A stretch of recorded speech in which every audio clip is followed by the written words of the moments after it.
Welcome to Tell It to Trevor. I am your host, Trevor Shelley, and today on my podcast I have. Corey Dillinger, the diligent one, and the future kingpin of professional wrestling. How is everyone doing that's watching in? And most importantly, Trevor, how are you? I am good today. Did a episode with a guy before recording with you down in Florida, Nice. which he's a second generation wrestler, and I was like, okay, that's pretty cool. I never had a second generation wrestler on the show, and hearing all of his experience on the down in Florida in wrestling coming from the Dominican Republic. So for me, it was really interesting to get someone from over there, his perspective of wrestling That, over here. that's pretty cool. That is pretty freaking cool. Yeah. I know I just uploaded an episode with R1, which you're familiar with on GTS. Yes, I am. He was a fun person, especially talking about gaming and all that. I can believe that. A lot of us who are in the wrestling industry or the community, we all have that. I call it that inner child in us, Yeah. to where like we're playing games and stuff like that. Like I would be lying to you if I'm not a gamer. I actually am. I actually play more of Street Fighter. I know a lot of people are not a fan of that game, but I recently bought Street Fighter 6, and I was like, this is worth it. It's Yeah. bringing back my childhood nostalgia. Even though there's new fighters and they still old fighters and characters, so it's like makes things a blend of possibilities. Yeah. I was noticing about that AEW video game that came out for the consoles. I was like, okay, this brings me back like to my dad pulling out his old games where they were on the Atari. Oh my, on Atari, whew. Yeah, Yeah, that's taking it back. That's taking. I gotta take a the drink guy of that water. loves playing those retro games, like the games that you have to go hunt down. Yes. Which for me, there's a store called the Grid over by me that's uh, works with Goodwill, where people bring in their old consoles, their games, their computers, TVs. And first time I walked in there, there was maybe 4 aisles of just PlayStation games from PlayStation 1 all the way to PS5. Damn. And I'm like, when I tell myself I'm going to spend maybe like $30 in the store, a good box full of games. Nope. Walked out with like $200 worth of video games Few just from hundred. my childhood. Well, I almost that- have every WWE game for the PlayStation. every single one. Almost all of them. Yep. Jeez. Kudos to you. Kudos to you. I was like, I don't know if I had the jetpack or something. Like buying these games for like $3 a pop, brand new, brand new casing, sealed up, no stickers Man, on the CDs. I could say that definitely could be potential nostalgia depending on which one was built, which one of them are. Yeah, Well, that's good for because you, man. I went with my dad. He went there with me, and he was like, "Do you got this game? We used to play it as a kid, and it was WWE SmackDown. Shut your mouth. The one with The Rock on the cover." Right. And me and him played it for roughly 2 hours inside that store. Damn. And the guy told me, he's like, we just sold like 4 copies while you guys were playing that game, right? And I'm like, I guess people like these old vintage games as much as I do. Well, you have to understand, man. Like the video games was like the best thing for people to actually bond with. Like it's not like how today is where the internet is internet and you can game somebody across the globe. Sometimes just having somebody right next to you talking Right. smack was like the closest thing you could have a pickup game at a park with a friend. Exactly. Because like me and my brother, we play NHL every new game that comes out. Right. And as me and him are both hockey players, 100% those games, you will hear us throwing F bombs, any swear word you can think of trying to make each other like crack under the pressure. Man, And I remember it was like 2 weeks ago we played each other on the Xbox on his system to the point where I heard my dad walk in the room say, "Hey, you guys are grown adults. You guys should not be like talking like you guys are teenagers or kids playing video games." And I'm like, "Look, we have been playing hockey against each other since I was 14. right. So almost 15 years of playing hockey against each other. So I told him, like, anytime we play against each other, it's always us, the feud that we had in hockey is back on. And every game, I would try to, like, make him crack under the pressure of, like, I'm the better brother of hockey. That is, I'm not gonna lie, to me one of the most beautiful things I hear because Yeah, usually I'm an only child, yeah, so and well, let me say that for my mother's side, I'm an only child, and let's just say when you have rivalries with your siblings, yeah, those like those ways of you bonding without even bonding, like you're not even trying to say, "Oh, we're gonna do this together." It's just like, "Hey, grab the sticks." Okay, right. that's it. There's even, like, points because now we both play in this level called D League. It's called Development Level Hockey in the Carolinas. Oh, But okay, it cracks me up because the coaches all know we do not want to be on the same team 100%. But we always, matter what, end up on the same team because there's not enough people on one team. right.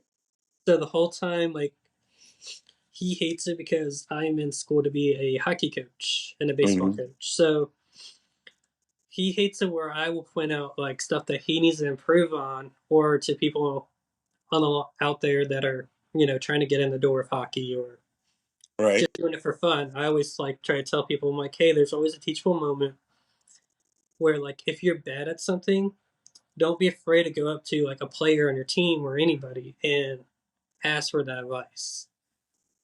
That's understandable. The real truth is failure is the step of learning, Mm-hmm. but usually when you hear the word fail, you don't hear Yes. fail forward, you hear fall back.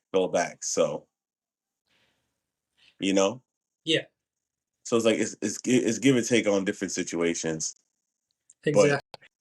don't nobody should never be afraid to ask for advice. Nobody should never be afraid to be optimistic Mm-hmm. because this world is already negative as it's projected to be negative as it already is. Yeah. But yeah, Because, like, in my league, we have people ranging from just finishing up high school or college, all the way to like 40s to 50s or even older. And I always get paired with this guy playing defense where he doesn't really try hard enough, but I always tell him, like, hey, I was like, you do know the next level up, a lot of people from those levels come to our training just to learn the same things we're learning right. once a week. Which for me, I always tell people, I'm like, if you don't take this, like, you're on a travel hockey team, or this is your shot to be in the pros or something. Mm, Because for me, being a guy that's done high school hockey and has been to tryouts, training camps, and all that, people always expect, like, oh, you're gonna be that good. You've had tryouts with travel teams, and I'm like, not really. The only thing I'm really good at is my speed, and I will 100% not lie about that one because I'm a guy where, if I got the puck, I don't care if the other team's coming at me. I will spin around them just to get around them. okay. All right, you ready to start some wrestling questions for you? Oh, I think I'm ready for those questions, brother. Yeah, let's do it. What sparked your interest in the professional wrestling industry? What's really funny? Um, When I was a kid, I loved WWF wrestling because it was something that I can relate to. yeah, We all like violence in some shape or form, but it made me realize that I can be something that is entertaining to others. You know, people cheering, classic roar, all those things. Correct. Uh, but how I got into wrestling, it wasn't me pursuing it on my own. It fell in my lap. So I was actually outside of wrestling. Basketball was my thing, Yeah. basketball and baseball. So town didn't have wrestling like that. So I was like, I'll just take the basketball. And I tried football. It failed because of a stupid weight limit. Whatever. Now they don't have weight limits in football. Go figure. Yeah.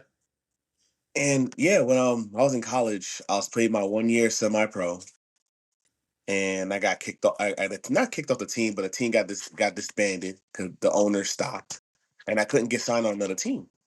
So some of my friends that I hung around with started talking about wrestling, and I was getting back to watching wrestling again and realizing like a different eye of wrestling. Like I knew wrestling wasn't this full projection that people have when it says like it's quote unquote real. It's real. Don't get it twisted.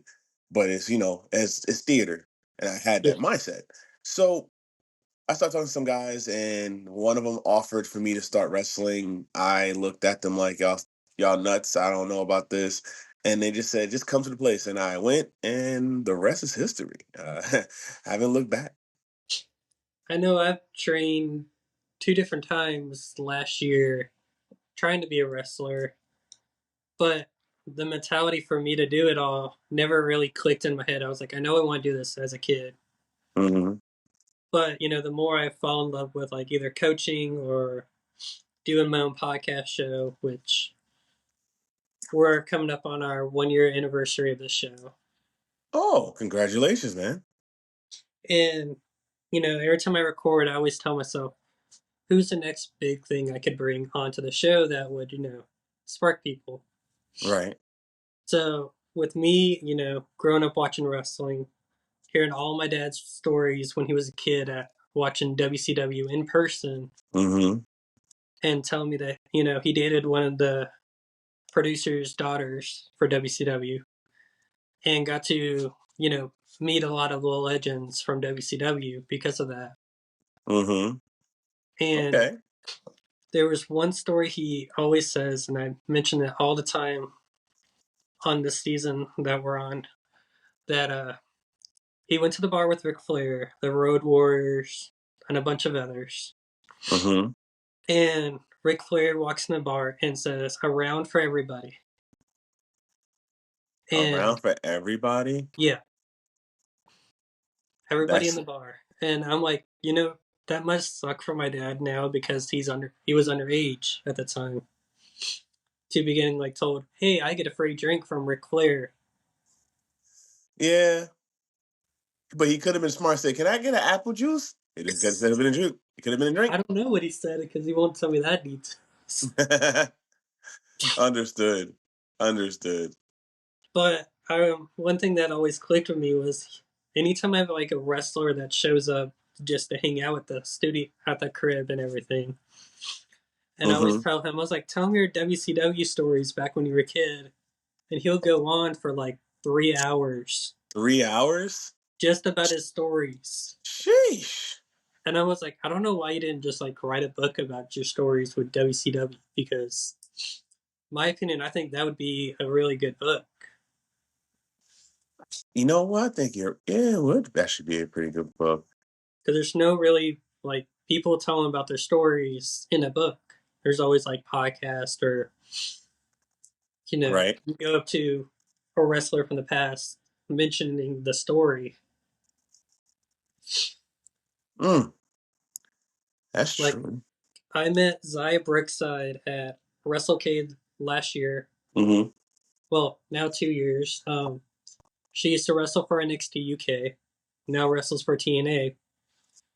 And my friend goes to me after I meet him. He's like, "Are you crying?" And I was like, that is one of my favorite wrestlers.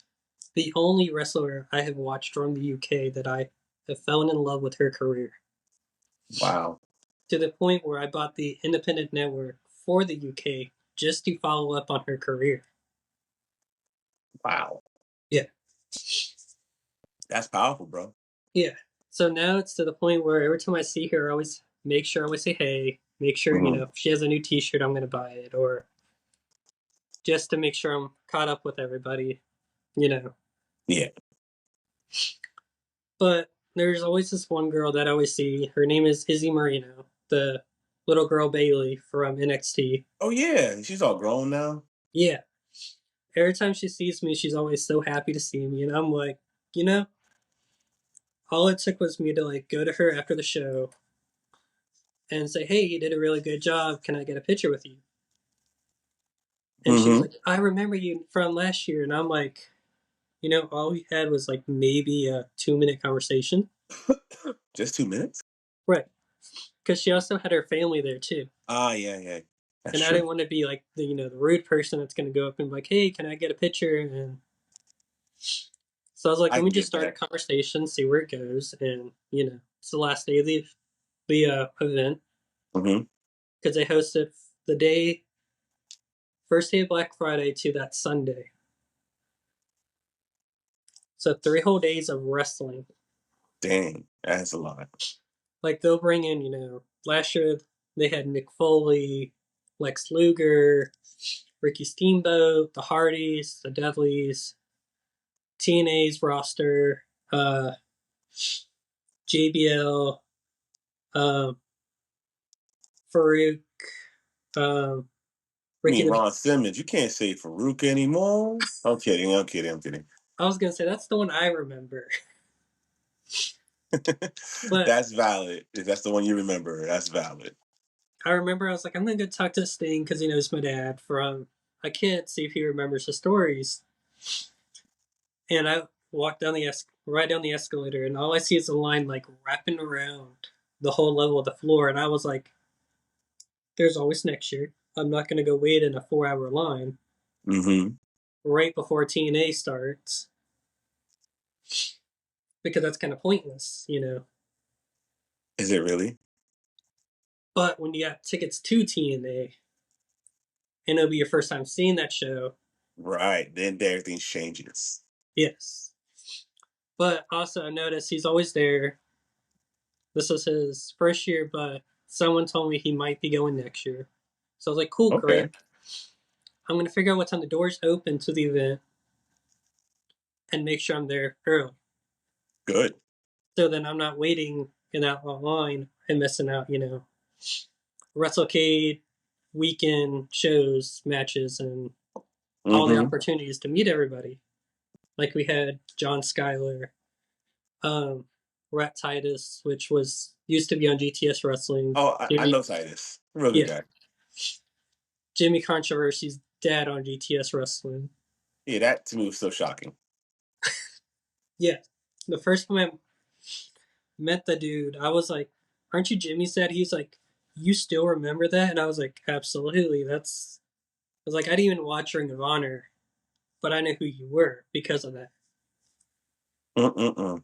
To the point now, anytime he sees me, he always goes, "Hey, dude, what's up?" And I'm like, it's kind of crazy how I met you working as ring crew for a promotion down here.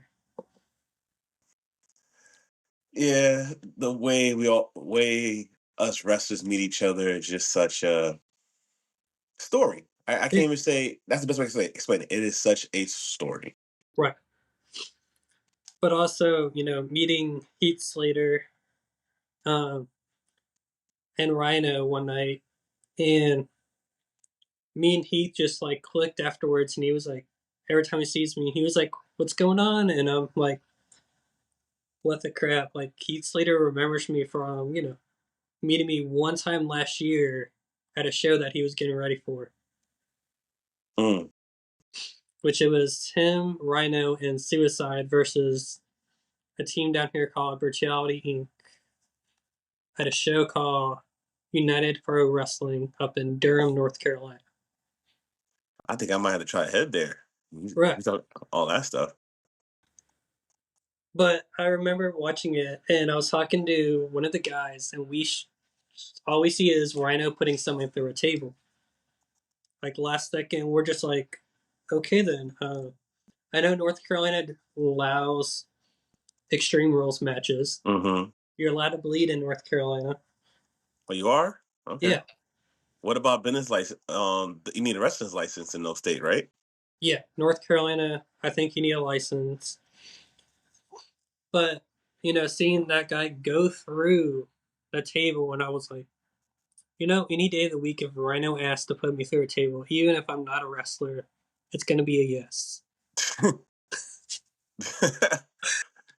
Yeah, the inner fan in you. Yeah, man. It definitely sounds like you just living a good dream Right. and you don't want to wake up. That's it. That's amazing, man. And then I went down to Palmetto Wrestling Academy, owned by Ethan Case. He's Right. a Indies wrestler around the country. Um, and he's had like Sean Legacy on his graduate from there, Miss Erica Damia. But I went down there and I remember doing my first ever self promo. And they're like, okay, just talk about yourself. So everybody knows a little bit about you. And I'm like, okay, cool, great. I get in the ring for my turn and just completely blank on who I am. Completely. Like, I was like, okay, my name is Trevor. And then forgot everything else I was going to say, like all about myself. I'm a hockey player, 3-time champion for House League. You know, and all it turns into me is just calling out everybody in the class, the coaches, the champions. And they're like, it's a self promo, right? I was like, yeah, I got in the ring and just blinked. Man, They're like, if you brought the energy into a self promo, it would have been a good one. I was like, I believe so. I'm not going to doubt it because,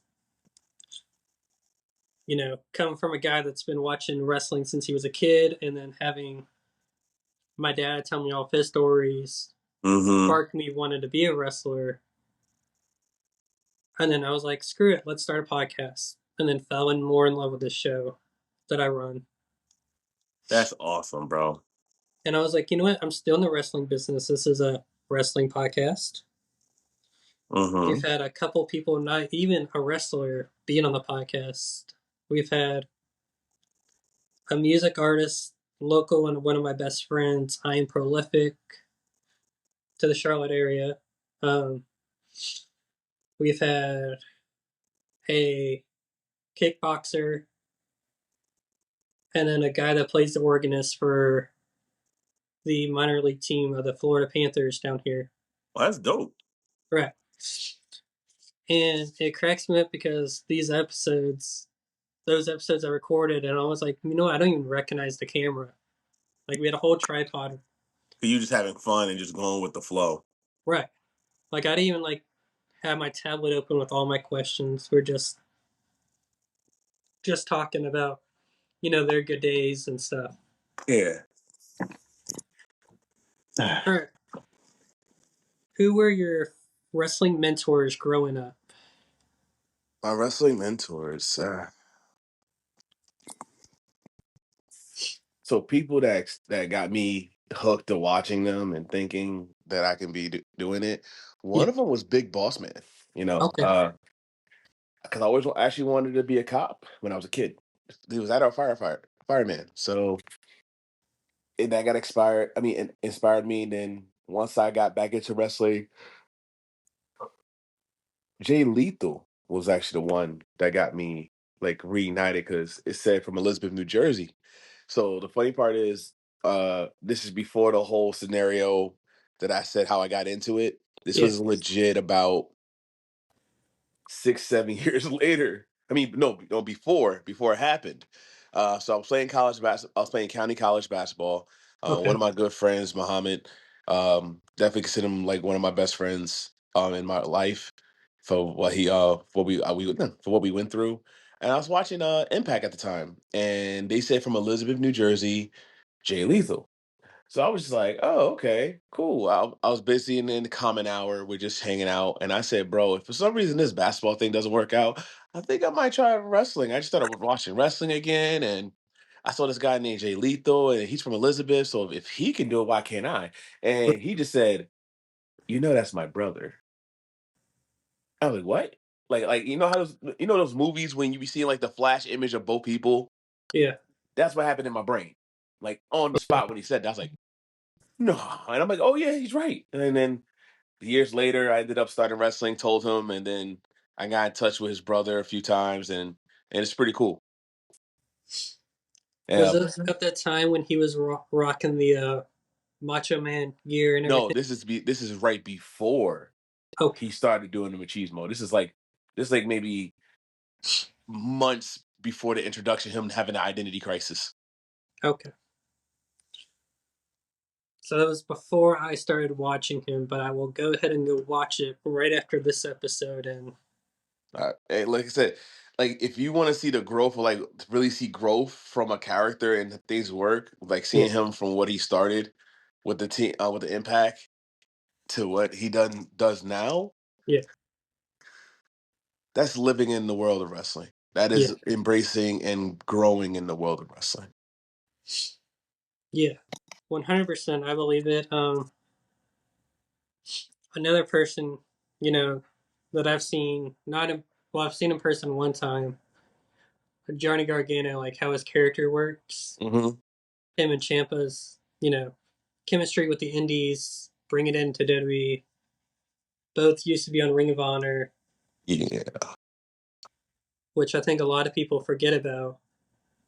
because it was a short run. If I was correct, I was really a diehard ROH person, but that's because it was a short run, wasn't it? I believe so. But, the one thing that stood out to me, that's Johnny's that family guy, but, when he's with Champa, there's no family, it's just brothers.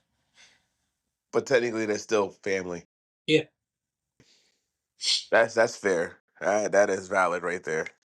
because for me, I have my set of wrestlers for each show that I have to, like, always root for, even if they're, like, the bad guys. Hmm. And I remember going to an indie show down at PCW, the wrestling circuit for PWA. And my friend tells me he's a heel after the show, and I was like, "Oh, I've been rooting for you the whole time." He's like, "I'm a bad guy. You're supposed to boo me." And I was like, "Look, I don't care if you're a heel or a good guy. I'm still gonna cheer for you. It's no matter what." I was like, "I Yeah, support you. It's gonna be, yeah. We've all been through that. I think any wrestler who's been through that, you have your friends and family support you, and they're supporting you, but not the way you expect them to. It's like yeah, at the end of the day, is support is support. You can still do your actions in the ring, and if they respond a certain way, then that just helps create the character that's being right." made right in front. That's how I look at it. But I was like that in my early years of wrestling, going like, "Man, like you're so cool." I'm like, bro, I'm being an asshole. It's like, but I like you being an asshole. I'm like, whoa, okay. And Well, it also cracked me up. I went and bought an 8x10 the same night too, Mhm. and I was like, "Here, I'm gonna buy your 8x10." And he goes, "Okay, cool." And I get home just noticing what he wrote in the corner. It said, "Do the dishes." And I sent him a picture, and I was like, that's hilarious because the moment I was looking at that, I was doing the dishes too. He was like, "See, I inspired you to do the dishes," and I was like, "I've been doing the dishes." That's that's a character. That is definitely a character. All right, what was your first wrestling match like, if you can remember? My first, you talking about like live show, or we're talking training? Your first live show. My first live show was, I can remember it very well because I was supposed to wrestle Damian Priest, Okay. but it did not go the way as planned. Back then, he was known as Punisher Martinez. Yeah. Um, he crossed over to Monster Factory that day, so I wasn't able to wrestle him. So I wrestled a guy named Sol Del Oro, Okay. and I remember that match almost by heart because it was the straight full experience, no pulling punches, just go at your face and just feel it out there. Yeah. And I had a blast. Like, did I get the win? Unfortunately, no. But like the stuff that I did, it made me it made me see the confidence that I have. Like, hey, I can go further with this. It's like it's not as hard as people think. Well, let me take that back. I'm a little gifted on that, but it is hard. Yeah. But it made me realize, like, hey, I got a knack for this. I think I can make. We're gonna go further, and I just kept going, and it's just where it is now. I remember it's kind of like the same thing for me for ice hockey. I was like, let me give it a shot. What's the worst it can do? I'm going to play my first season. I get, as a kid, you get signed to a little kids league team, and I get in the locker room not realizing like four of my best friends were all on the same team as me. Hmm. So everybody goes to me and they're like, "Oh, I didn't know you play ice hockey." And I was like, "Oh, it's my first year." They're like, "Okay, cool, great.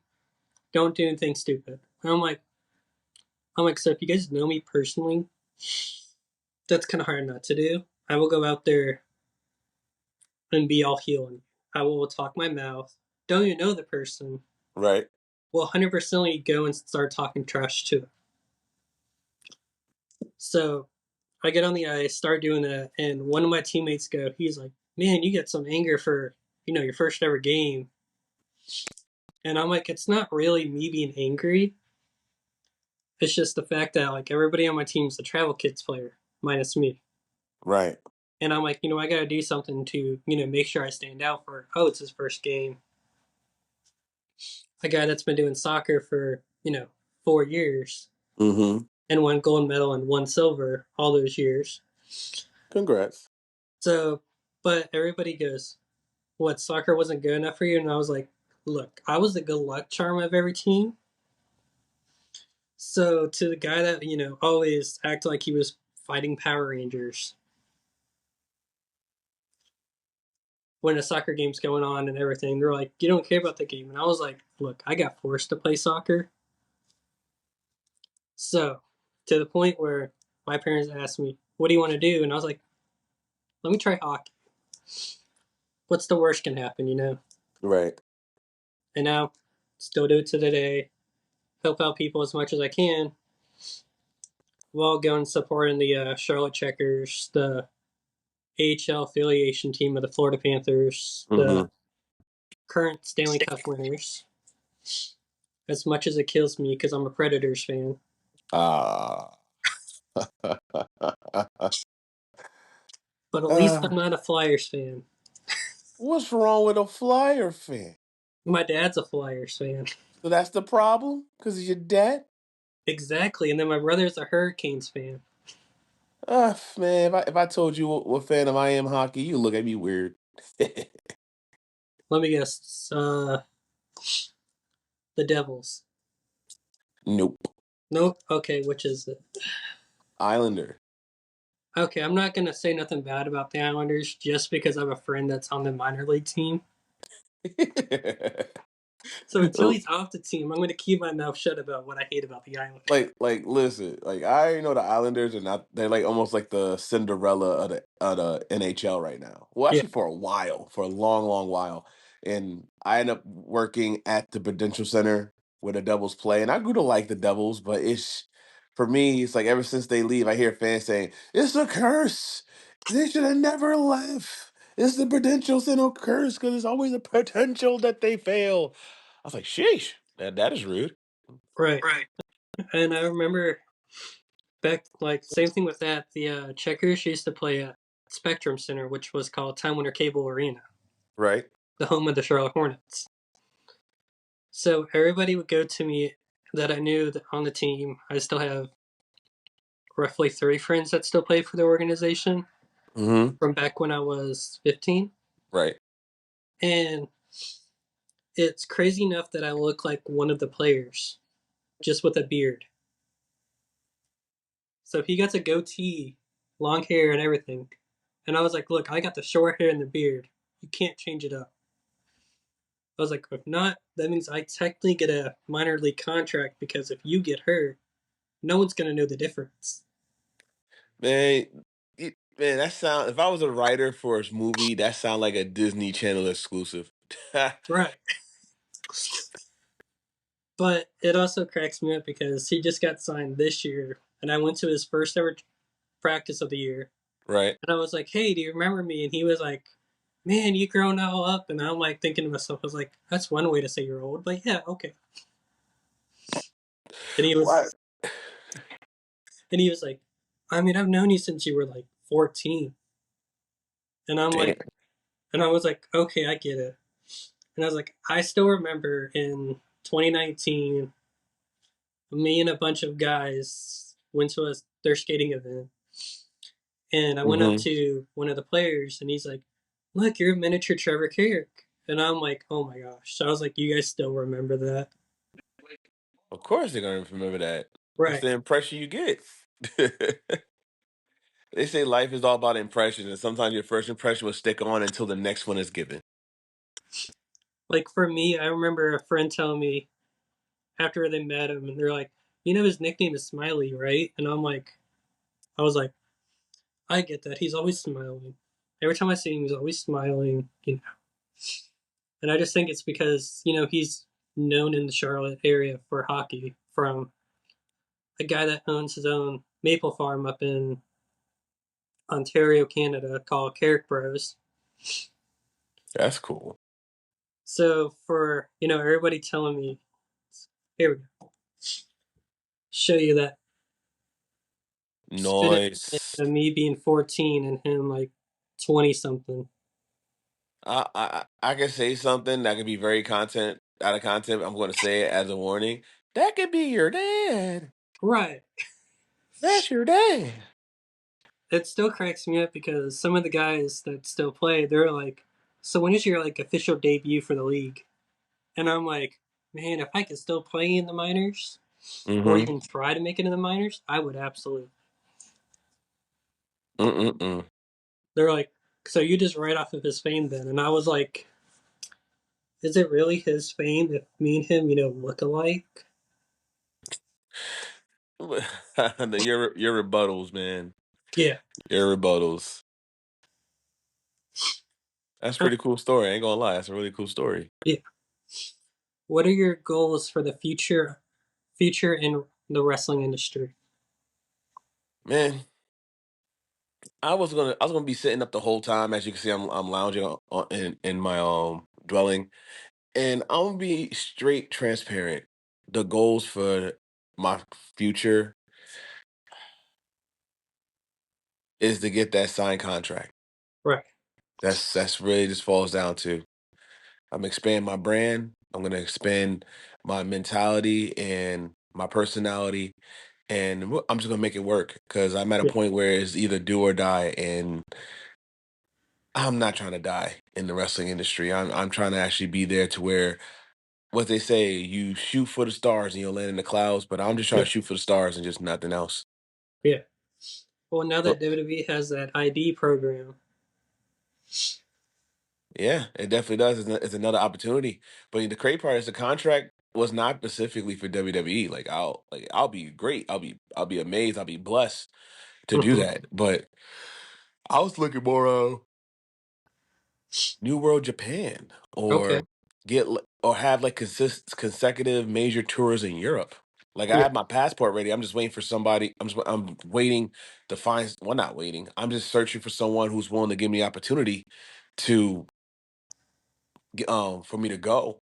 Like luckily, I worked enough to where I have a place over my head to where I can step away for a month and still have a place. right, So I'm at a point where I'm just want to just keep going and pushing forward.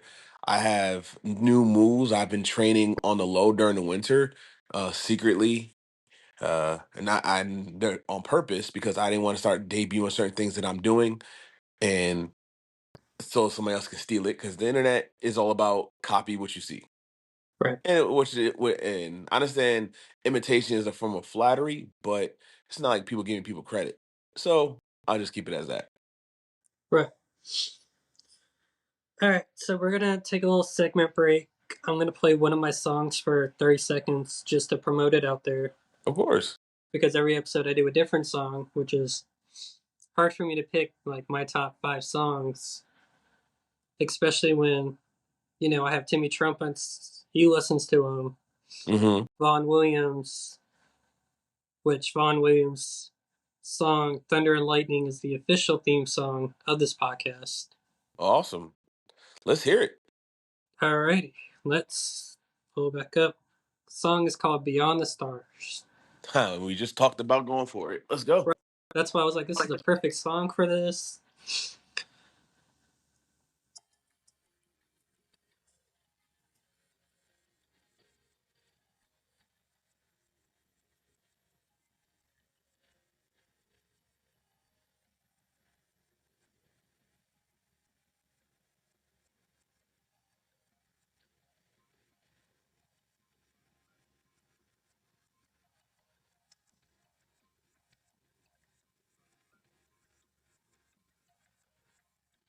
There we go.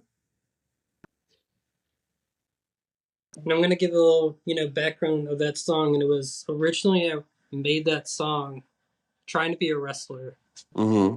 and I was like, this would be great for a theme song because I wanted to be a high flyer. So Beyond the Stars, taking those leaps of faith and over the top ropes Yeah. made me the idea of like that would work as a theme song. But then I was talking to Vaughn, and he was like if you do wrestling, use Thunder and Lightning. You know, it's already your podcast theme, and I was like, that would work, but if I do wrestling, I don't want my podcast just to be the way I get into the business. You know, known I can for respect that. known as like, oh, he's doing a match, but as the host of Tell It to Trevor, not really wanted to do that.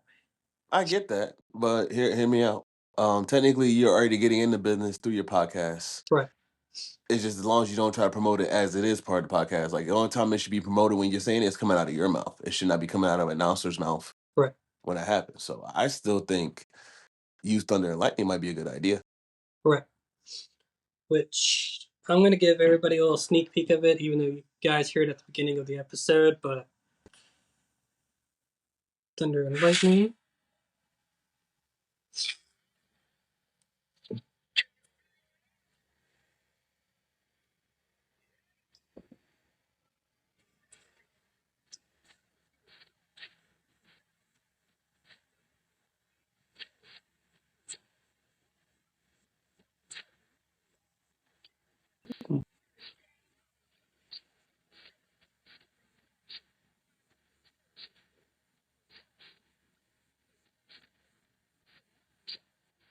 There we go.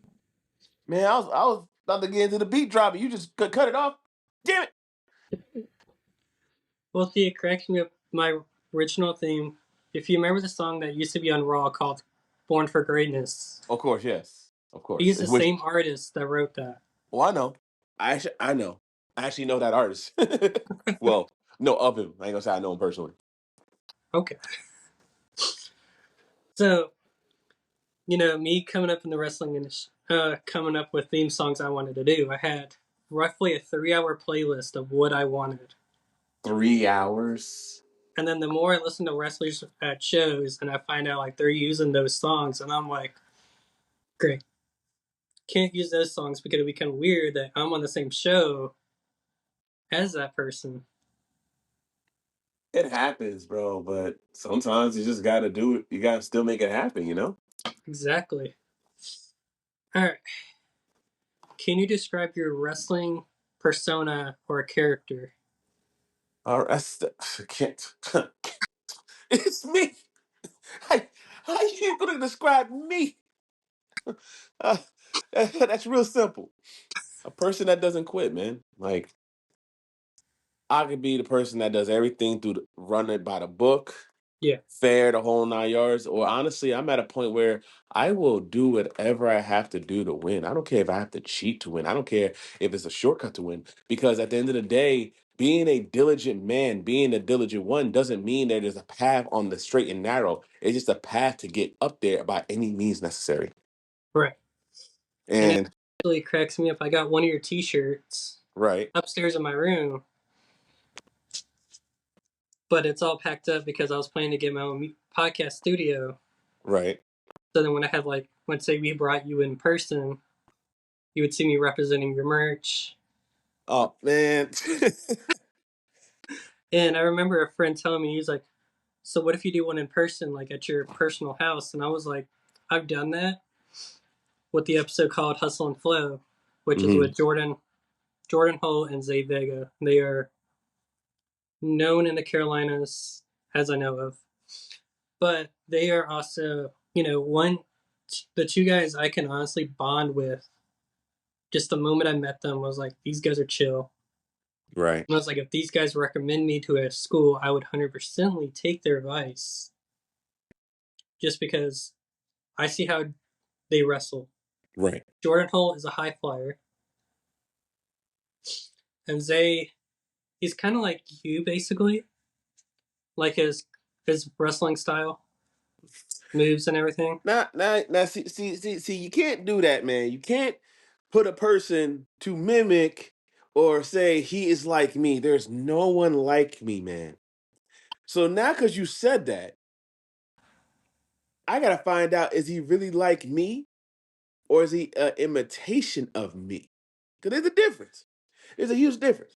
So if you know where they actually perform, send that to me, and I will reach out to see if I can make anything happen. Okay, I can actually talk to my sponsors and see if I can get a match happen or something. You know what? That sounds real diligent of you. You know that? That really does. Yeah, because also I want to see you wrestle in person too. Man, Which the last time I wrestled in Carolina, I was in near Shaw University okay, which is for like 15 minutes down the road for me. yeah, which is UPWA. Okay, I've heard of them. Yeah, and that was a long, long time ago. So it wouldn't mind to be able to actually now stop in the Carolina instead of driving past to do Right, to do what I'd love to do. That would be phenomenal. right. And then we could also bring you in person too onto the podcast. Oh hell yeah. See me Absolutely. rocking a Corey Dillinger shirt. Wait, which one did you get? I got the one that you had on GTS with the just the letter CD on there Oh man, because my that's when I throwback. started liking you as a wrestler, and that's when I first found out about you. And I was like, I can get behind this dude more than Grim. As much as I love Grim, but Listen, your Grim, character work has always got me hooked on the matches. When you were GM, and I was like, this guy should have always been the GM. and I appreciate you saying that. I really do. More than you really think. I really do. You know the one thing of wrestling that I started understanding that everybody can throw a punch. Right. Everybody can throw a kick. Everybody can throw a clothesline. But how you do those things is what Yeah. really makes you different. Like I actually have a boxing background, so I use my boxing. Well, it looks more of a Street Fighter character. Hence why I'm a Street Fighter Yeah. fan. Uh, I put those things together to make myself stand out and just be more distinctly different than other people, and it Okay. works out. It really does work. But just knowing that I put that much factor into you to say, hey, for you to say, hey, I like this guy. You know, it means a lot. Yeah. Because for me, certain wrestlers like stick out to me. Like for Johnny, his moves, his gear, they're always like he had the Marvel gear, the Iron Man gear. Right. Same thing with Tegan Knox, Mm-hmm. Candice Relay, and Tommaso Ciampa. Same thing with Kenny Omega, because he always does the phenomenal gears when he was in New Japan. Yes. It's so funny. I've been a fan of his V trigger, but for some reason I don't like using it. Yeah. Like like one time I did hit it on somebody and they said he's out, he's done, he should be dead.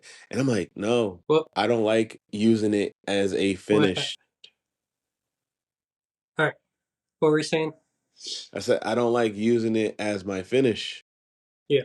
I like using it as a cut as a shock, a momentum shifter. I love doing things that change the shift of the match because some things are just more of like a desperate move than me just saying I'm going all in.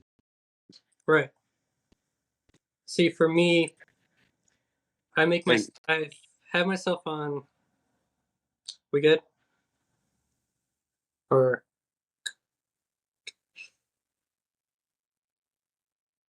you back or no?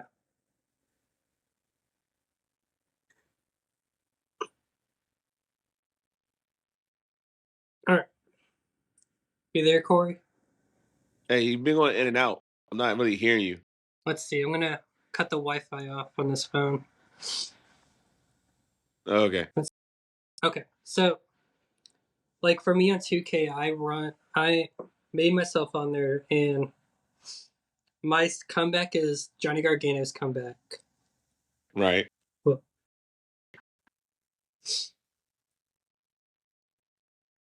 There we go. okay. So my comeback on 2K is the the Johnny Gargano comeback that he does. Sets it up All to right. a the Seth Rollins turnbuckle bomb into where they're sitting down, run to the farthest rope, come back, clothesline them while they're sitting, just to get that finish. And I was like, that's really unique. I did not realize like how it all sets it up together. Mm-hmm.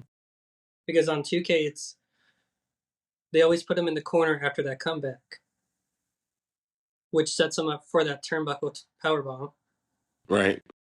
and then sets him up to where they're sitting down, which catches everybody. I think surprising if you know was ever a thing. Mm-hmm. So, all right, can you share a memorable moment from your wrestling career? There's so many. There's so many. One of them was actually, sitting down talking to Jay Lethal, Oh, one on one, talking about his brother and like my progress into the wrestling business and him giving me advice, which I truly, truly appreciate. I remember a time I was actually in the locker room with Jimmy Floss Snooker, okay, before that whole controversial thing happened and getting his advice and things like that. But one moment that really sticks out to me was when I was wrestling for UWA Elite, and I had this one kid who was so afraid of me yeah, that I was just like, I'll be a heel and not care. yeah, But then I turned face, and he was still so afraid. So to the point where I didn't talk to him. Like I just walked past, like I didn't know who he was, and I felt that was rude because I like, hey man, I'm not saying I'm yearning for your attention, but you don't need to be afraid. But then right, um, at one of the shows, I don't know, I just felt different that day. So all I did was during the match, some guy gave me a drop toe hold and I actually hit my head on a turnbuckle. yeah, And I literally reached out to him like, I was like, my head, help me out. For some reason, I just see his eyes just pop up like candy. And he was like, I believe in you. And for some reason, luckily I just almost like hulked up and went right into my comeback. And I just see this kid just going, yeah, yeah, yeah, yeah. And I was just like, you know what? That is an eternal moment that I cannot forget. right, Because for somebody who act like they're afraid or don't believe in you, and all of a sudden they just believe you in that spot, in that moment. And then after that show, you're like, can I get a picture? I think you're so awesome. I was like, you didn't think I was awesome before? And they was like, yeah, I didn't know better. I just started just laughing. I But yeah, that remember was a my oh, go ahead. memorable moment I have, and I've never shared it until this episode. I went to WrestleCade last year, Hmm. and I'm just there as a fan, not trying to promote my podcast or anything. And some of these wrestlers come up to me and like, "Hey, we're big fans of you. Keep up the good work," and promoters, and I'm like, "Okay, great." I was like, "I'm surprised you guys like recognized me because every episode I'm wearing something different." trying to like make sure everybody doesn't realize it's me. Right. Me forgetting that I bring my hoodie that I had customly made with my podcast name on it and everything, and I'm like, that's how they knew who it was. Right. And the next day, I went to their table and said, "Hey," I was like, "Thank you guys for being huge fans of the podcast." I was like, "If you guys ever want to be on the podcast, I know I'm here as a fan, but if you want to ever be on the show, more than welcome to be on there. Just let me know." Hey, we're having a connection issue. Saying reconnecting. There we go. Oh, there we go. Yeah, it sometimes does that, just depending on because I have the worst internet service in my opinion. Okay. Because I live right by schools and everything. So, And that's understandable. but That's completely understandable. and then I got asked by the promoter of WrestleCade. He was like, "Hey, do you want to be a vendor next year?" You know, and I'm like, "100 times yes. How many passes do I get? And how much is it to book wrestlers?" And what did he say? He was like, "Okay, it's like I think $200 per person, but that's for like all 3 days." All 3 days? Okay. Yeah, which I was like, I'm not gonna pass down that you get a vendor's pass, free tickets to the whole entire show. Speaking of the Shoot. vendor, Well, since that's happening next year, right? Did they pick a date? it is always Black Friday Ah, and everything. Speaking of, here's my dad. You want to tell him your WCW story? Which one? Which one? The one with Ric Flair? What, at the bar? Yeah, the bar is story. to get the drink. Right? You guys don't know this is Papa Shelley. Yeah. Or, You, if you want. uh, yeah, the Park Road Shopping Center, there used to be a bar behind on the backside. Right. And Flair, WCW or NWA had a match at the Coliseum.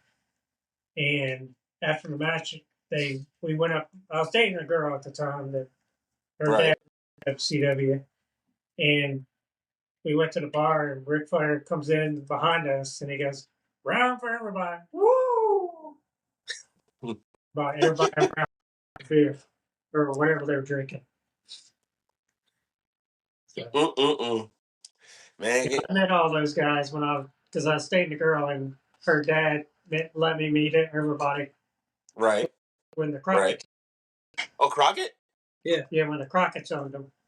Oh man. Woo. Yeah, over off South Boulevard, they had that's where their office was, and a couple of Sundays I used to go in there and watch them do their Sunday review, watch them film it. JJ, Right. Tony Schiavone used to film it live. The fun stuff. That's all I gotta say. The fun And stuff. then all the wrestlers would come in and get all their plane tickets and rental car information. And Right. so Now That's you, a pretty cool story, man. I met Sting, Luger, Flair, the Four Horsemen, and all them. The Road Warriors, all the older ones, 70s, back in the 70s, early 80s, WCW guys. Met a lot of them. I used to see Ivan Koloff all the time at Central Piedmont. That Man. that restaurant that used to be there, it was like a Greek and Italian restaurant. Yeah. He used to eat there all the time. That's where he used to study. It was right there. Oh, cool. And he had his accent too. He goes, I go up, I said, "What's up, Mr. Ivan?" And I think my friend told me that his nephew went to Eastway Junior High. And because he had that accent, he used to get his butt kicked all the time. Oh man, that sucks. Yeah. So, That figure sucks. yeah. And then I went to school with, I don't know if he was really a big time wrestler. It was Arn Anderson's nephew, Brad Anderson. I am a fan of the Anderson family. So yes. which I got to meet him in. Yeah, I went to elementary school with Brad Anderson.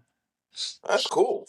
I got to meet Brock and Arn Anderson at a show called AML. Mm-hmm. Me and my buddy drove roughly 45 minutes just for that show. 45 minutes. That ain't bad. They had the Jeff Hardy and the Willow gimmick there. They Right. had Enzo Amore, and Dolph Ziggler, and a bunch of other John Schuyler, Carolina Yeah. Cruz, Which cruise? huh? Which cruise? Carolina, Oh, yeah, no, yeah. dating some NXT star I can't think of. But it cracks me up there, and they're like, meet and greet passes for these people are like $30, and I was like, I just did spend like $20 in tickets. Why not go ahead and meet these guys, make it worth it? Right. As you should. Right. And I remember, I brought up that story about my dad at as a kid with WCW and everything. To Aaron, Mm-hmm. it was like, oh, I remember those days. And I'm like thinking, man, are they like the glory days or what? It's just the days, brother. Yeah. It's just the days. You got any questions for Corey?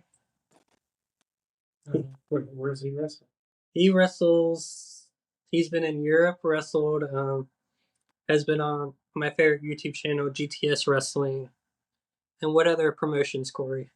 Sure. I have wrestled for at ECPW. That's where I started from in New Jersey, to where I wrestle at UWA Elite in New Jersey. I've wrestled down in Georgia for Platinum Championship Wrestling. I've wrestled in Indianapolis for Devils Championship, Concord Wrestling. And I've also wrestled in Arizona. And I'm just trying to expand more. I did Delaware, Maine, a few other places, and I'm trying to touch back with PA. Haven't officially wrestled in Europe yet. I'm working on that right now because that's Okay. one of my bucket lists.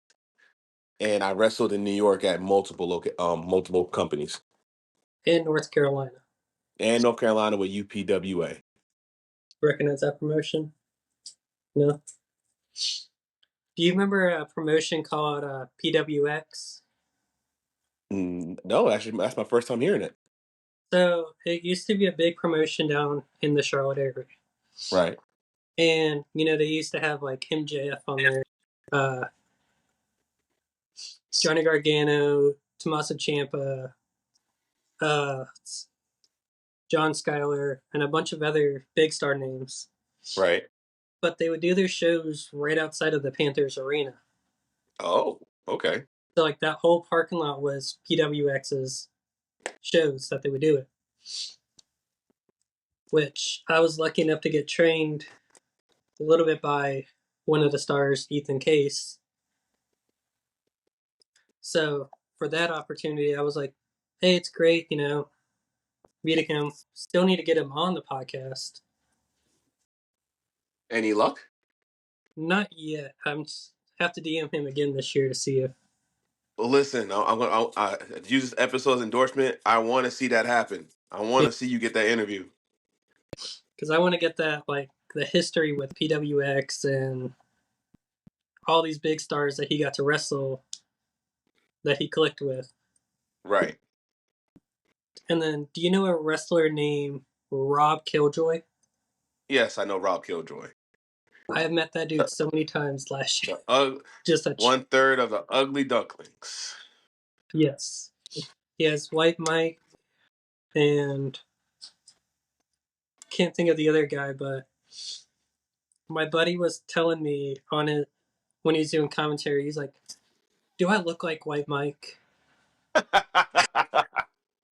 And I'm like thinking to myself as my buddy's telling me the story, and I was like, if you got to ask yourself that question, you probably do look like the person. You just don't want to admit it. Right. But it cracks me up because I wanted to go up to him at WrestleCade and see if I can get him and White Mike next to each other. Right. just to be like, look, you guys look alike. I don't know if you guys know each other. Probably do, but Make it happen. right. But he's a commentator for a show called XWW, which is a place where it's Extreme World Wrestling. Mm-hmm. So, they bring in like these big stars. Heath Slater's been on there. But he has kids. Right. Sorry, I couldn't help myself. You're good. I remember I met him and I was like, how's your I don't remember how many kids you got, but I know it's a lot. How are they doing? And And what? he was like, oh, they're doing good. I was like, hopefully Uncle Rhino's treating them well and everything. He was like, you've been a fan of mine for a good bit. And I was like, I remember watching you at that NXT when they had the tryouts and everything. If you remember that. Oh, of course I remember that. The first doors of NXT Yep. when they made it to like almost like a somewhat of a reality show segment. Which, in my opinion, that was like a fun thing to watch because they gave you eyes on people that you didn't really think of that could be wrestlers that turned out to be really good wrestlers, like Bray Wyatt as Husky Harris, Yep. Even Daniel Bryan as Bryan Danielson. even Ryback himself, Yeah, Silverback. which I'm all right fan with this podcast. I listen to it there and then, Right. just when I see it on Instagram. But yeah, it's usually what happens when it's on Instagram. But there's a bunch of other podcasts that I listen to. Of course, my best friend's podcast, the Wild Side Podcast. Right. Hey, by the way, I appreciate you. I'm just basically meal prepping and getting things done in the process. So you're actually trying to see in my daily routine too, as well. But I appreciate your patience. I don't want you to think that you see me moving around like I'm not caring. I do. You're I just good. got to be on point with my nutrition. You're good. Can you describe the feeling of winning your first championship? The feeling of me winning my first title. Yep. So I can't say the first one. I can't really say it was because it wasn't my title. I was part of a team called Team Shazam, and Okay. I was just in, huh? I said okay. And I helped them win it, but Yeah. it wasn't like it was me winning it because I wasn't part of the match. Even though we did the bird rule, Yeah. I didn't feel like it was me. But when I won my first singles championship, Yeah. um, that's when I really felt that you got work to do. There's no like, hey, congratulations in the moment, which I ain't gonna lie, it was, but it was like, you got work to do now. Right. Let's put some more work into this and make it happen. So that was my first feeling into that. Always, guys, if side note, if you're trying to cook something real fast without effort, overnight oats, bro. You get them in a mason jar, put the stuff you need, stir it up. I promise you, you will be happy. I promise. All right. How do you handle the emotional and mo- mental and emotional aspects of wrestling? See, that right there is a hard question because I'm still working on it. I am definitely still working on it Yeah. because the wrestling world is very, how can I say it? How can I put it? The wrestling world is very, sorry for the beat. Yeah. One, oh, my chicken's done. Uh, Shut up. We had good. We had this before. No more beeping. Good. Sorry about that. You're good. But yeah, for me, it's been very hard Yeah. to handle those things because the biggest critic you have in wrestling is yourself. It's Yeah. not really the people. Like they can say their opinions, and that's all right. They're entitled to their opinion. But how you react on those is more crucial. And at times, I used to have like so much insecurities with other promoters because maybe they didn't react the way I wanted them to in regards Yeah. to maybe reaching out to talk business in my early years or waiting to set up something and then it don't go through.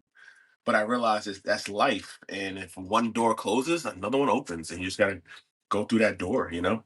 Yeah. That like, I think us as people we forget about those doors.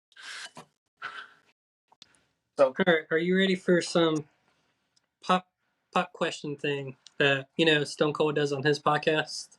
oh man, what? Yeah, I guess I could give it a shot. Yeah. Let me get my timer because I'm terrible at remembering when these So, 50 seconds are up. So, people, if you're new to the podcast or have never heard of this segment, it is called Trev Shock. So it's basically Stone Cold's podcast where he does those pop questions, or when you're in business meetings, those rapid questions.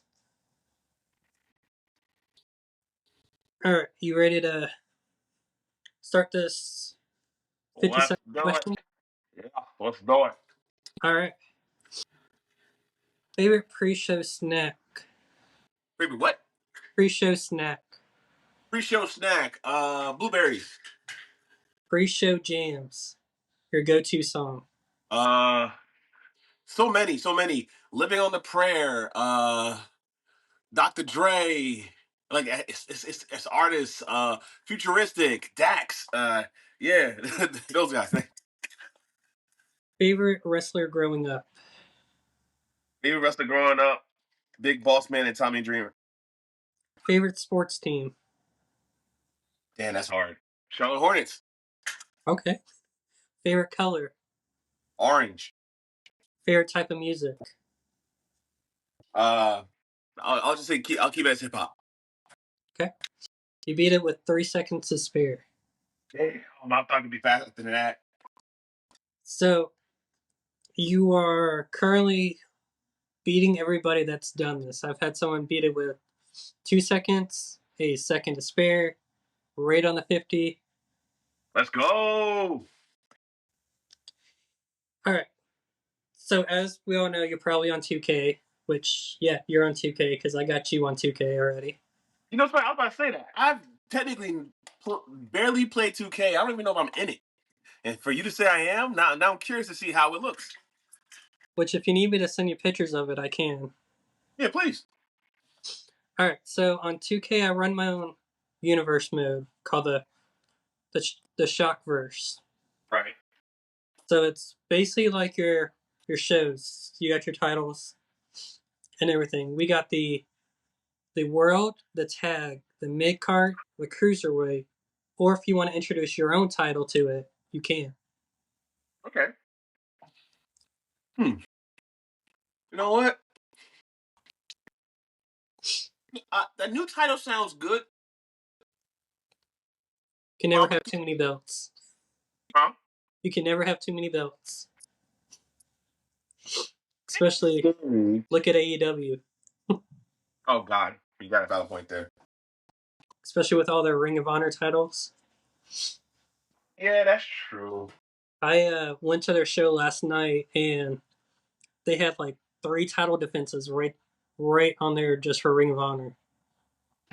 Well, And I was that's like, the this that's I was the like, this is a strategy. being, not a live show. Sometimes you can't fit all titles in all the shows. That's Right. just how it is. Especially if you're trying to fit people to still be involved. Which Daniel Garcia got to fight Mark Briscoe Right. on AW for his title, the TNT title, which it's my second time seeing that title defended. The first time was with the show that Sting retired at. How was the match though? Did you enjoy the match? Is the question. I did. Good.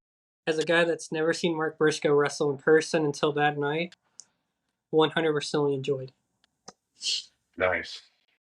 And then also it wasn't a title match, but it was what's it? Private Party. Hey, Hardy. Yeah, versus Leo Rush and his tag partner, Okay. which, that as a guy that's watched Leo Rush on NXT, WWE Cruiserweight, Truly was it? classic, yeah. Yeah, 205 Live. And I was like, this is great. I'm happy to see Leo Rush in person because he's a great, athlete in my opinion. But Yes, lo- he definitely is. yes, And a good person. and a great music artist. Yeah. I, at one point I was trying to get him to do to make a theme song for me, but unfortunately at the time the budget did not suffice. So I Yeah, had to move forward. But hopefully I can reach me him can get back in touch and we can work on doing another one and make sure it get done. if not, you got me that makes music too. What? I said, if you need me to make you a No, no, theme no, song, no, I heard what you said. You make music. I do. You know, we definitely gonna have to, I gotta hear some of your work. You heard it earlier. I know. But I want to hear some other tracks, like different genres, different tempos. Cause So my music is all electronic music based. well, maybe there's a way we can make a hybrid out of it. Yes. I've done one song that's a rock mix with electronic music. Electronic music, nice. And I remember happened today, I was texting a promoter called Ashe Wrestling Promotion that wrestles in the Charlotte area too. Right. And, he was talking to me about, hey, we got a new upcoming wrestler. Would you might want to make a theme song for him?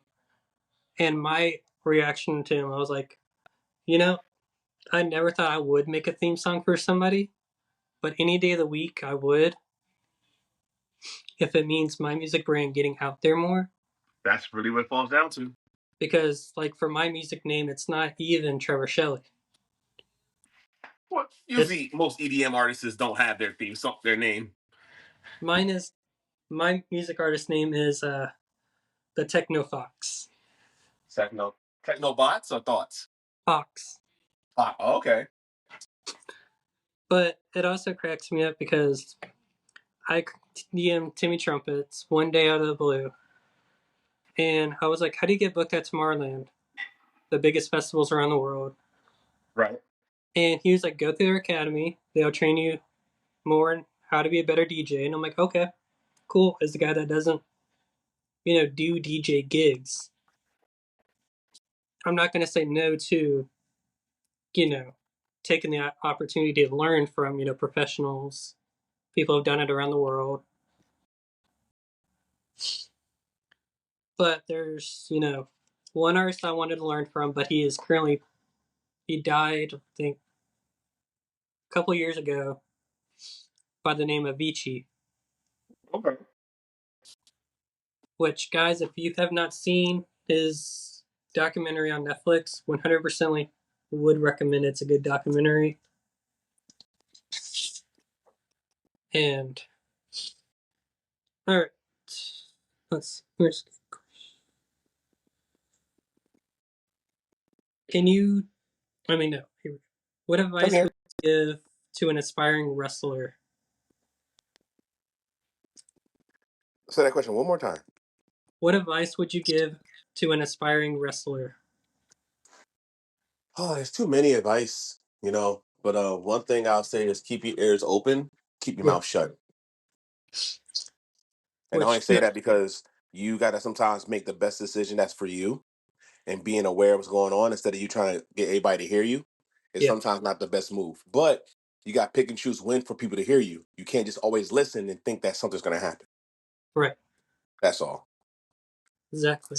Which 2 episodes before your episode, we actually had someone say the same thing too. Mm.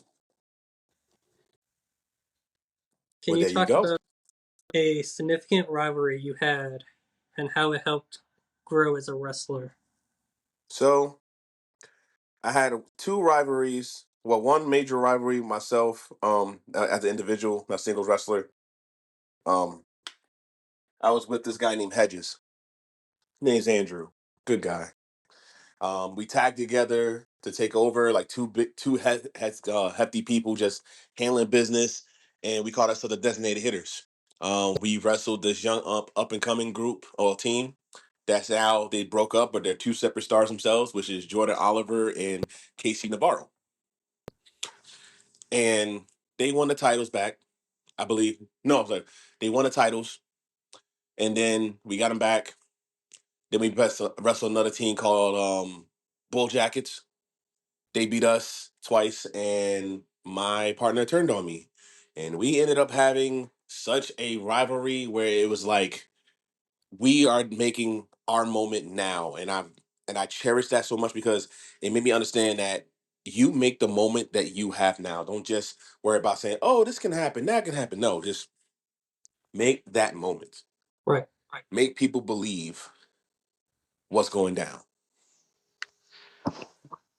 Can't forget my house. Yeah, so that's I can definitely say was one of my like big moments of one of my rivals that Yeah. had a story feud. Give me a second. Which we also had, which Casey's gone a long way since being on GTS for sure, being signed to TNA. Absolutely, absolutely. Shout outs to Casey Navarro and his hard work. He did a lot of things that a lot of other people didn't do. Yeah. Yeah. And this is where at times it does pay off. Yeah. The one thing I really loved was it's not Casey's, but if you remember when Grimm had the clowns back when it was at his, I think his grandmother's backyard, Yeah, where they had MJF as a killer clown. yeah, I remember I went down to Palmetto the first time and I recognized the voice of one of them and got to meet the dude. And I was working, GTS wrestling and such. And he's like, it's a good show, 100%ly. It's one of the reasons I love GTS because it's a different side of a promotion.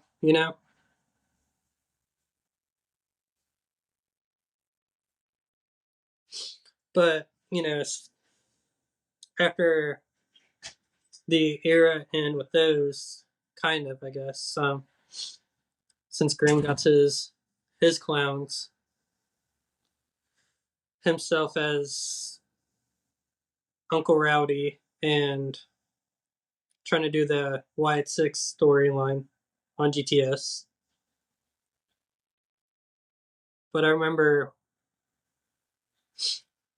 trying to. There was a storyline. I think you might remember. It was the red van where they try to use a van as a wrestler.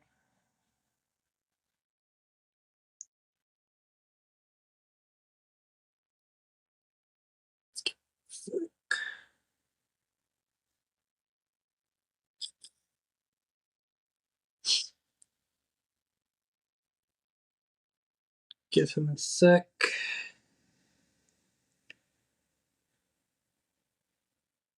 Corey, you got yourself on mute. I don't know how that happened. I literally just grabbed the phone. I was about to grab my phone holder. So all you saw was my shirt while I was cutting up my apples for this overnight oatmeal. Yeah.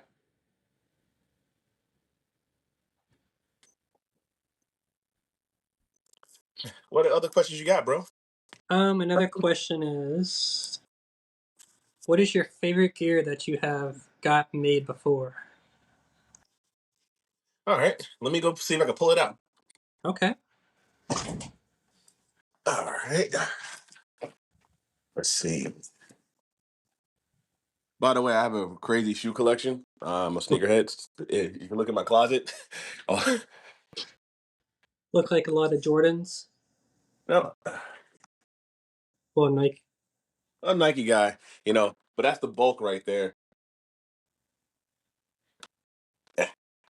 All right, let's see if I can find this gear. Unless it's in my duffel bag in the car. Uh oh, here's one of them. So my last two gears I got made were one of my favorites due to I lost weight, so I was very proud of myself for Yeah, that. And also, I wanted a color that I don't see much people wear that sticks out, and I can still do what I got to do. yeah. So this is wonderful. Okay. I'll lay it out on the couch. It's the same bodysuit that I usually have. I just had a little trimmed up a little bit more. But yeah, Looks like an amazing suit. yeah. This is like the only thing I. This is one of my only outfits I have. I know that when they call me to go on TV, I'm is already ready to go. Yeah. Then another question is, what hobbies do you do outside of the wrestling world? Well, one is photography. Like I said, I'm a bit of a gamer. So outside of Street Fighter, I play Apex Legends. I love actually going on hikes, enjoying nature, no matter if it's good or bad. Sometimes I'll go on a day when it's so cold and so windy that it's not safe, but I won't care. I'll still do it. Yeah. And I'm a car lover, so I'm into cars, like modifying cars. So that's another passion of mine.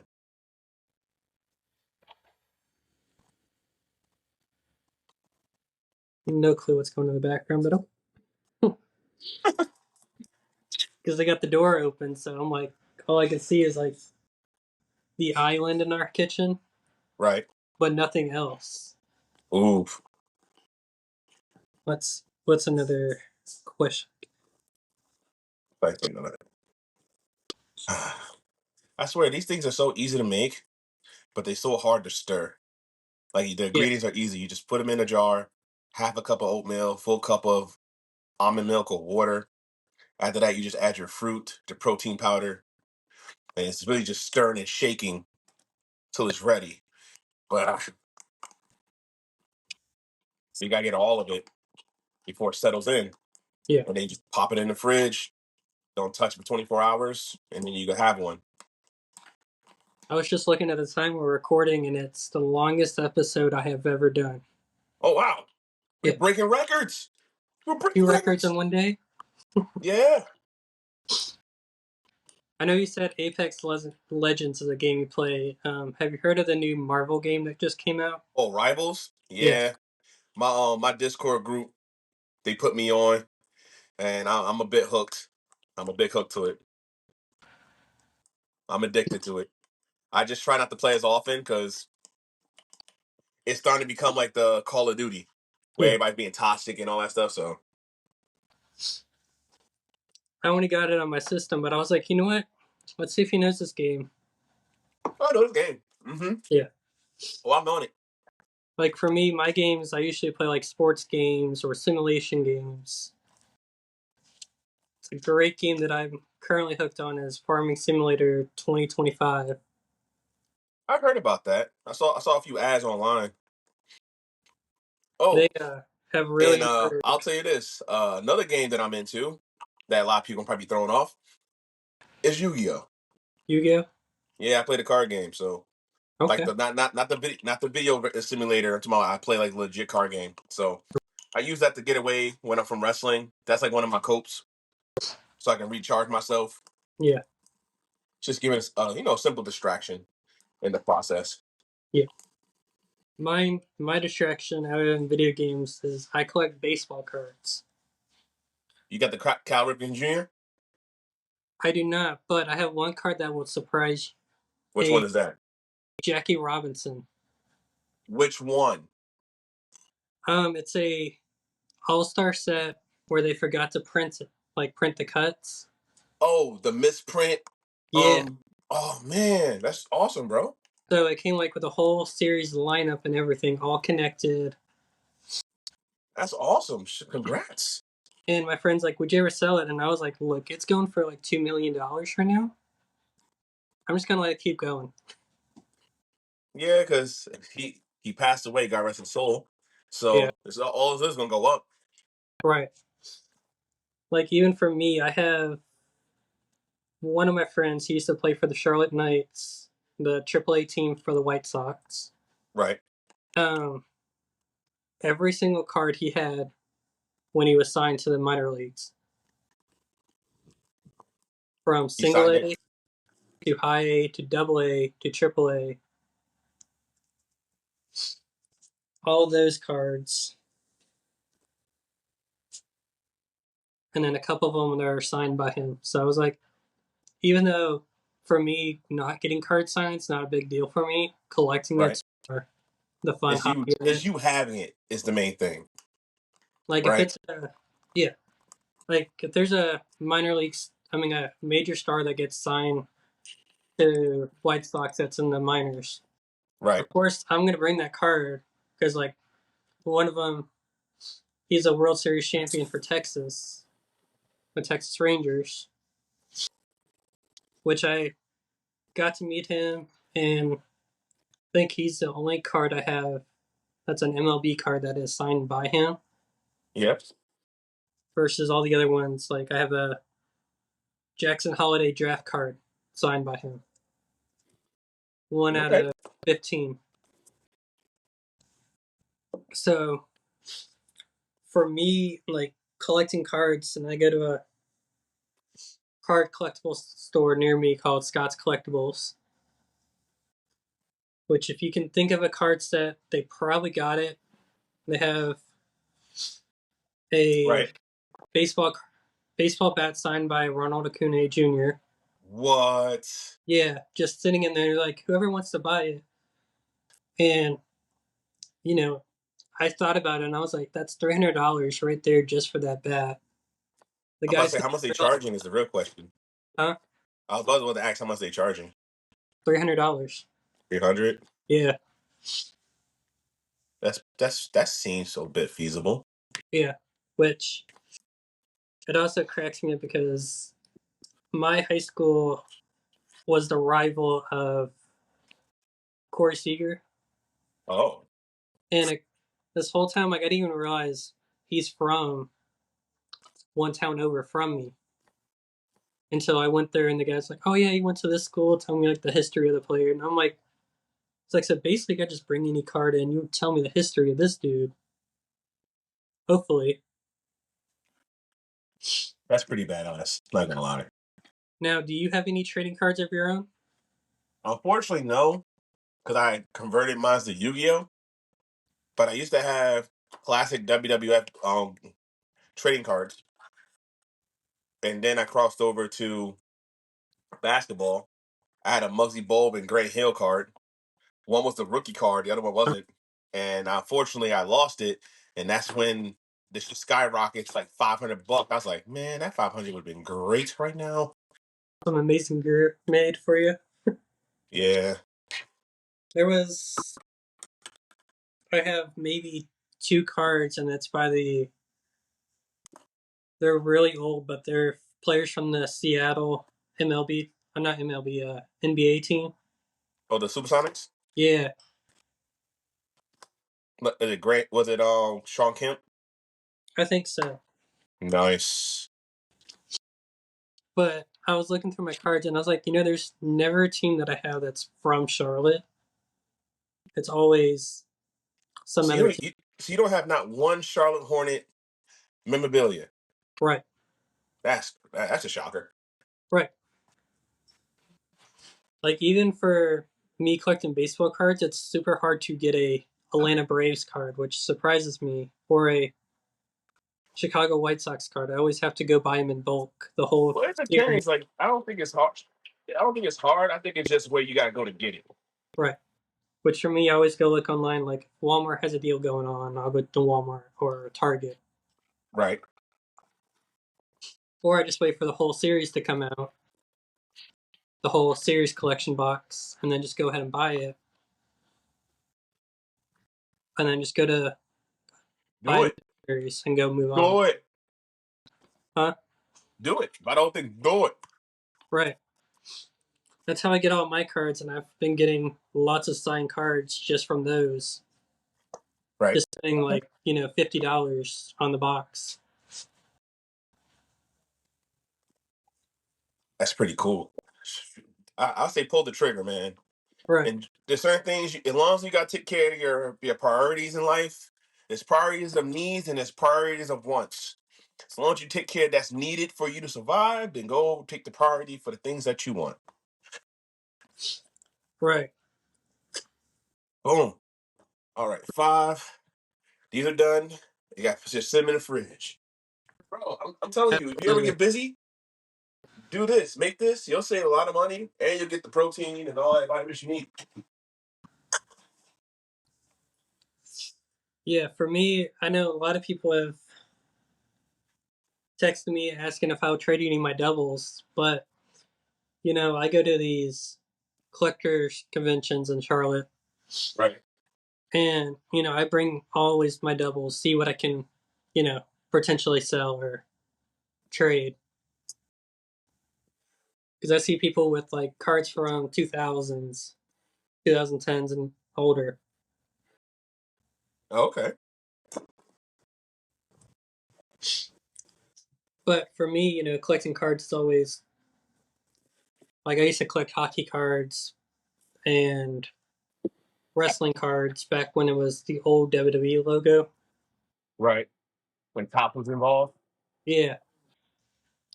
But now noticing like how many different styles they have just of one wrestler in those series, it's like kind of hard to keep up with those.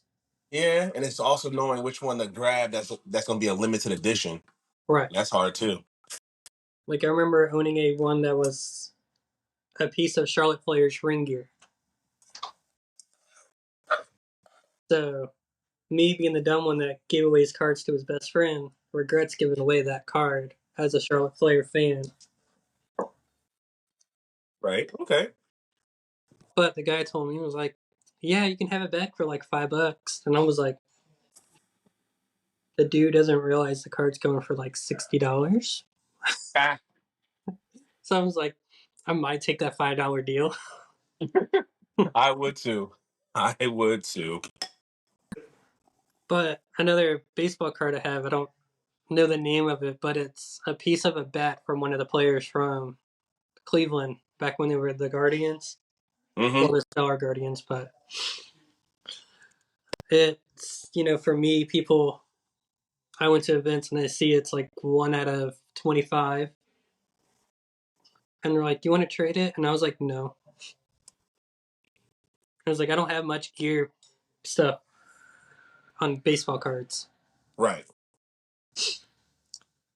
But most parts for me is when I go to shows and everyone asks me, it's like, "What's the best I can do?" For if I to sell it. I'm like, honestly, I'll just send it to auction and let people fight over it.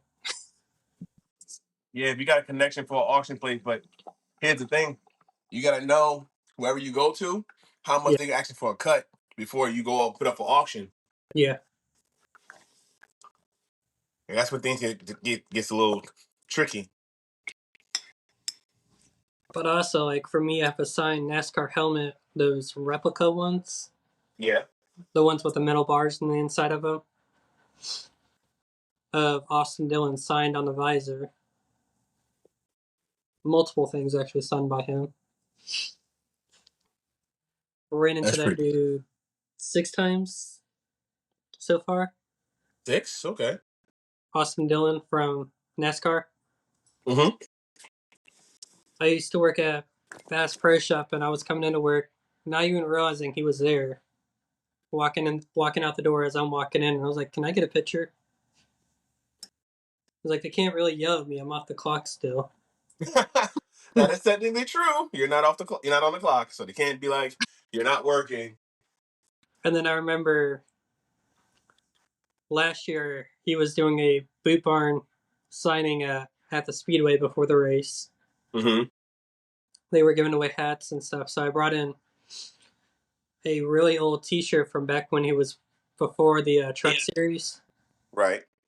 and I showed him that. And he goes to his manager and he's like, "You remember this shirt?" And I'm like thinking, this must be like a really old shirt because if he's asking his manager from before you even made it to truck series and everything. Man, But oh man. my friend told me, he's like, he used to race legend cars in the speedway too. And I was like, I knew that part. So did his brother Ty, Haley Deegan. Kevin Harvick's son now does it. Mm-hmm. Bubba Wallace.